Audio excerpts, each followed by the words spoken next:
I lost 20 pounds going from this to this, and I'm gonna teach you everything I learned during that time on how to stay consistent with a diet. Hey guys, it's Aiden here. The first thing you need to do is find a diet that you can stay consistent to for a year. Why do I say a year? Because if it's not sustainable, then you're gonna fall off the wagon. I cannot tell you how many times I tried an unsustainable diet, pretty much low carb, or either super low calorie, or only completely clean food that I didn't enjoy.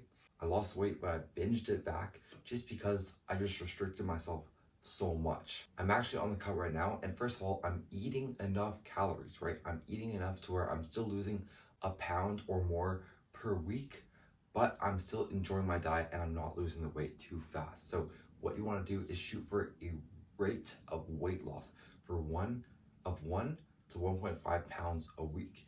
If you can shoot for around that and keep it up, you're gonna make so much progress compared to if you were to crash diet, then eat the calories back and then regain the weight back from that. Another huge thing I did was actually plan out my days of eating on MyFitnessPal. If you don't know how many calories to eat, go to TDEE calculator, fill in your information, then eat in a 200 to 500 calorie deficit that it suggests. For protein, simply 1 gram of protein per pound of body weight. Keep it simple. If you're 170 pounds, eat 170 grams of protein. Foods like chicken, meat, extra lean ground beef, salmon, tuna, egg whites, eggs, protein powder, Greek yogurt. Those are what I live on because they're super filling and they're delicious. Another huge thing I did was actually plan out my days of eating on MyFitnessPal. Going into the next day with a plan on what I actually needed to eat that I planned out the day before really helped me out because it just told me exactly what I needed to eat. What I also did was planned out all my protein to make sure I hit my protein goal, planned out all my whole foods that I want to eat that day that I actually enjoyed, my fruit and vegetable goal. But the biggest thing was planning meals that I actually want to eat. Greek yogurt bowls, high protein burger bowls, protein pancakes. I love eating those foods. Who doesn't? So making high protein, low calorie versions of my favorite foods was a game changer. But I didn't plan out my entire day of calories on MyFitnessPal. I planned out about 2,000 out of 2,400.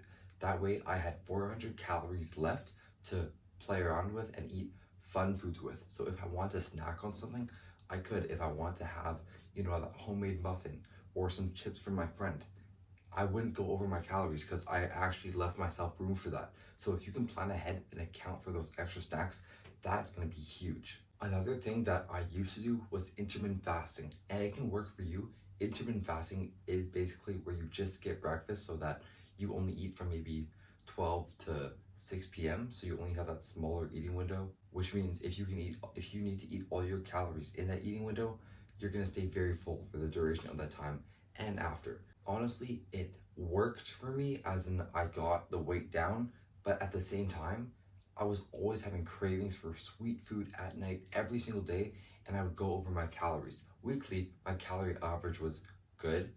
I was losing weight, but I was always food focused and always having cravings. So what I'm doing this time around is I'm waking up at 5:30, 3 hours later after drinking a ton of water, actually having some coffee as well. I'm having a high protein, high fat meal, but actually low carb. And that is gonna fill me up, help me hit my protein goal, but not restrict me for hours, which was what led to the carb cravings. So if you tried intermittent fasting, but still have cravings, switch to that. This is called carb backloading, where you just push your carbs back around pre and post training. So for breakfast, I'd have something like 3 eggs, a bunch of egg whites, a bunch of vegetables, and some ketchup, and then my coffee just has a bit of milk.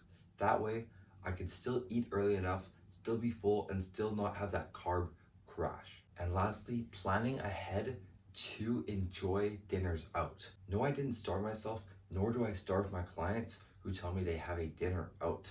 Actually, just 2 days ago when I'm filming this, and actually today, I am eating out. I'm having some Vietnamese food.